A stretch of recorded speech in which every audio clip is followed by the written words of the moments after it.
No? Right? Yes. Protective equipment. So, is that where we're starting?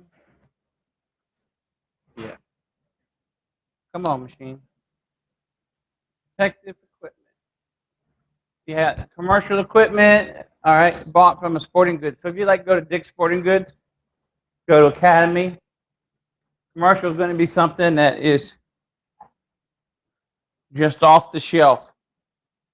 So anything that you go in there and buy off the shelf, that's your commercial sporting goods. Now, do we got stuff on at the school that's commercial?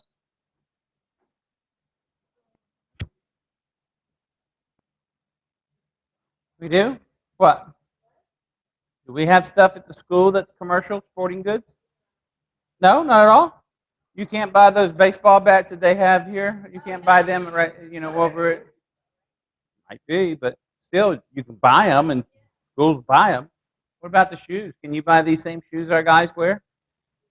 They're pretty much commercial. They're not special, are they? Prophylactic equipment. It's equipment designed to prevent injuries or to protect injuries from occurring. Can you buy this? Can it be commercial? Can prophylactic equipment also be commercial? Give me an example. Helmets. Yes. What are helmets made for? Protect your skull from skull fractures, right? So it's prophylactic equipment, but it also can be commercial. How about shoulder pads? Are they both? Shoulder pads both? All right. What about customized equipment? That's equipment that's designed for one individual's need. All right. So is that going to be commercial? You sure? How are you so sure?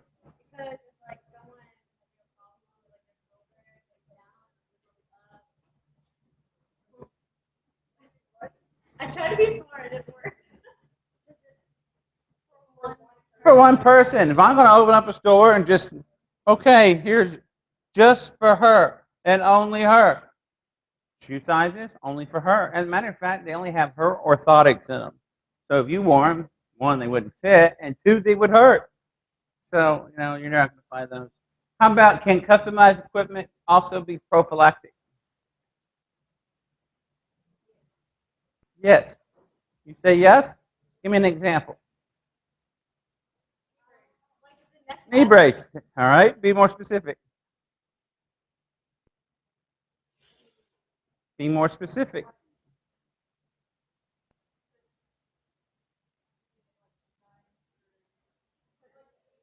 You get it sized for your knee.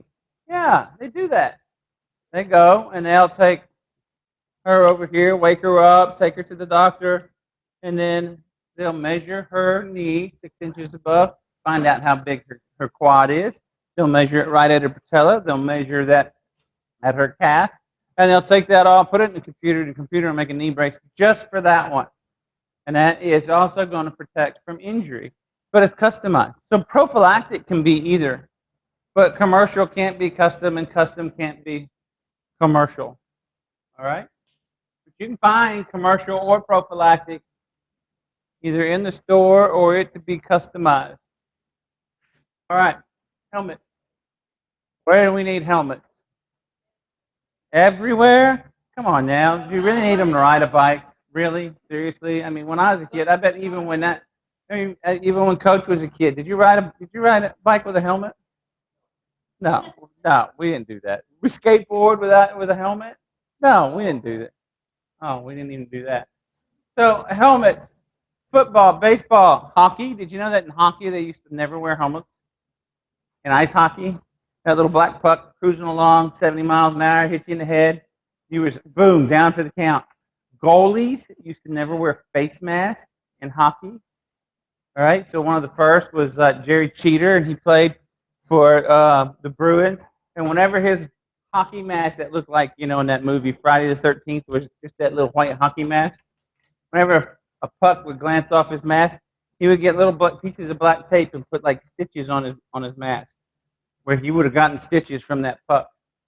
Softball, They wear 'em- Do they wear them at softball? Yeah. How about at track? Boom. Exactly. Pole vault. You're up as much as 15 feet in the air. All right. So we had a guy that was down at pole vault just the other day. He went up. At this time of year, we have a north wind. What way does our pole vault face? Boom, you got to run into the north wind. He got there, got in the air, and then the wind was blowing. And so instead of continuing forward, he stopped and he got scared and he held on to the pole. That's a bad thing. So if he falls and he's not on the mat, you're in trouble. All right. What about rodeo? Those cowboy hats they made out of helmets. Does that count? No. No, it doesn't count. I used to work rodeo, and this one guy, first bull of the night, he got first jump, he's off. Second jump, the bull steps on his chest. Third jump, he steps on his chest and kicks him in the face. All right, and then he stepped on his head. No, he didn't. He's lucky. But rodeo, not just not just in bull riding, those hooves on those horses are pretty hard. I would also even say go so far as even in bulldogging or mutton busting, they have to wear them, huh? Yeah, and they're just little sheep. How about boxing? Do they wear headgear in boxing? Until they get to a certain level, and then they decide, oh, what the heck, let's just beat the heck out of each other. Soccer. So there's your homework assignment. I want each of you to find me a soccer helmet. Okay? Find me a soccer helmet. And you can email, text it, etc. I need the URL. You know what URLs are, right? Your web address. So there's your homework assignment. Don't ignore it, because it will be marked in your grade. All right, on the back of every helmet has NOCSA, and NOCSA is the National Operating Committee on Standards of Athletic Equipment. What they do is they have developed certifications for baseball helmets, football helmets, softball helmets, all this different equipment, especially though with helmets. So they'll take this little fake head made out of plastic, and they'll put it up so high, and they'll drop it, bam, right on a piece of oak. And then they'll put a helmet on it and do the same thing again. So what they're doing is inside that little head is called a decelerator. It measures how much force is delivered to this head, this plastic head, without the helmet, and then with the helmet. And it all has to fit within to what they call safe range, or it doesn't get certified. So approved helmets must protect against concussive forces that may injure the brain.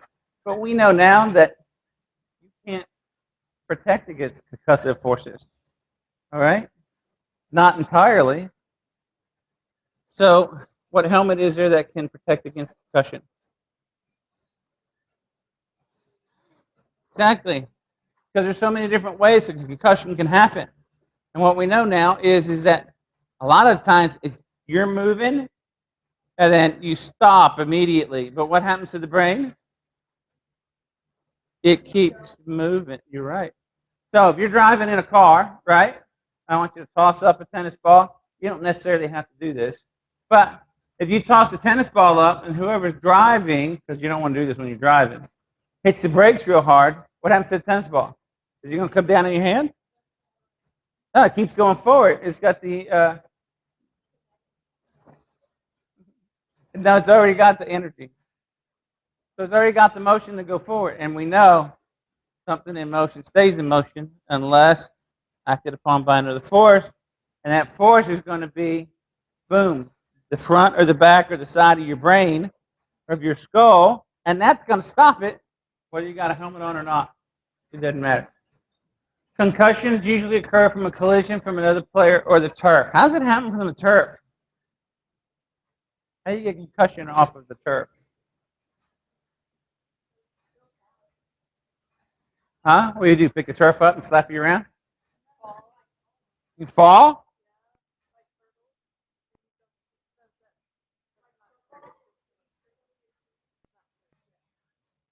about it? How about if you go up for a catch, right? And you fall down and you hit right here on the back. Next thing it's coming down, it's going to be your back, and then your head goes wham. And it wants to go farther, but the turf is there and it stops it. Uh-oh. The brain is still going inside the head. The head stops immediately. The brain says, hey, I just knocked myself up against the back side of my skull. All right? So, is it important that schools provide quality helmets? Is it important that schools provide quality helmets? Why? So you don't get concussions? You're going to get concussions. Yeah, it depends. There was this guy, now this is way before your time, it was 1982, and there was a football team that played in Houston. They had a team, there were teams all across the country. And what they were doing is they were trying to fight the NFL. You're the NFL? I'm going to start my own football league. Huh. And what I'm going to do it is I'm going to do it in the spring, and I'm going to go from February all the way to July. Then your football, the NFL starts, preseason starts in August. So I thought, hey, that sounds like a great idea. It really wasn't. People just didn't buy into it. But it stayed around for 3 years. All right? And so there was a team here in Houston called the Houston Gamblers. And this guy got hit in the head, and he went down for the count. Had a big-time concussion. And meanwhile, this other guy was there, and he was laughing. One of his teammates, laughing like crazy. The trainer goes up and says, what is so funny? He is seriously hurt. He goes, I let the air out of his helmet this morning. Seriously. That guy got fined mega bucks, and the other dude, he had to wait till he got better. But even at that time, it was, well, we just got to wait until you're 24 hours asymptomatic. We didn't let time go farther.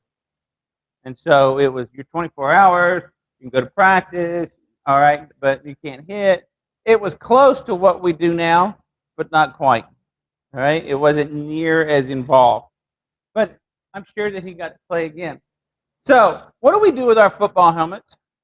We get done with football, what do we do with them? We hang them up. How long do they stay there? Huh? You know why we got white football helmets? Because the maroon ones weren't ready. All right? But what do we do after that season's done? We don't just hang them up. Wait until you see. Well, who cleans them? Coaches? Company. And what else do they do? Remember that drop test? They'll put them through that drop test again to make sure that the padding in those helmets hasn't broken down. Well, not necessarily to that company, but there are companies. There's one in San Antonio, and they'll have somebody show up and then an 18-wheeler will show up, and they meet. Say, okay, and then they'll bring in great big burlap sacks, and they'll put 10 helmets in a great big bag, throw one of them on it, and they'll do like 40 helmets a year. All right, and so for $25, you send those off, and for $35, now you can get new paint on it. For $45, you get new face mask on it. So it all depends upon what your budget is and how much you want to spend. But those helmets will go through NOC approval, and you should do those annually. But what about that school that doesn't have a whole lot of money? Are they, huh? They can't, well, can they put it on a decelerator and find out what the forces are in that helmet? No, they don't have that. That costs even more than getting them approved. Because if it didn't cost more, right, then every school would have it instead of giving the money to somebody else. So there's also an assumption of risk. Now remember we talked about assumption of risk? In the legal area we talked about assumption of risk. Anybody riding a car today? All right. Do cars getting wrecked? People die in cars? So you assume that risk as soon as you open that door and get in, that there's a possibility it might be a wreck and you might be in it and you might be dead. You assume that risk. If people play football, you get hurt playing football. Do people die playing football? Yeah. So you have to have an assumption of risk. And that's on our physical forms, and it's on the back of every helmet. Remember I brought that helmet in and showed you the stickers? Was it this class, right? Right? So you need to make sure that you have assumption of risk all over it. So what about if I break my neck? We talked about that too, right? You break your neck wearing a football helmet, is that really a good lawsuit? No, but you know why they win? Because I didn't warn you. Okay? I didn't warn you that you could do this. And you're 17 years old and you can't even vote, but I still need to warn you. And the parents need to be warned. So that's why it's on the paperwork. So here's what it says. It's right there in your little notes. It tells you exactly what the sticker says. No helmet can prevent all such injuries. Use this helmet at your own risk. Look, you may suffer severe brain injury, including paralysis or death. All right? If that doesn't scare you if you're playing football, well, get out there and start hitting. All right, football helmet. When you fit in a football helmet, you need to wet the player's hair. Why?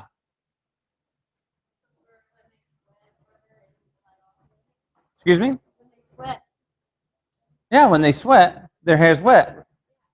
So you need to have it as close to what it's going to be like when they wear it. So wet their hair. I don't need you wetting their forehead, but you can wet their hair. All right?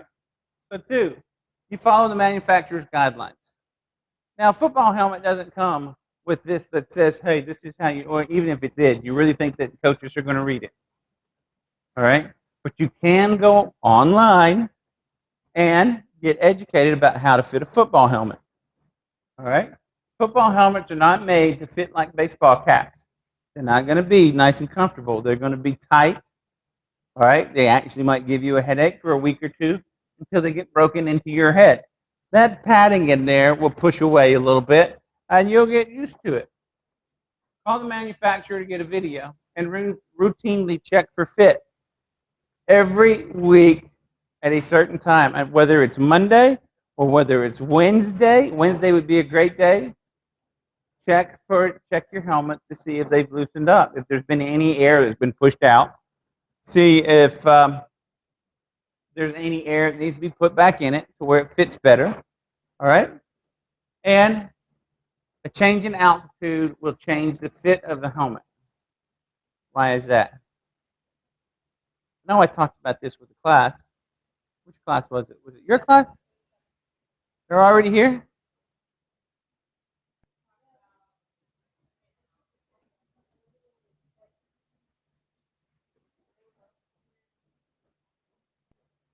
You drove up somewhere.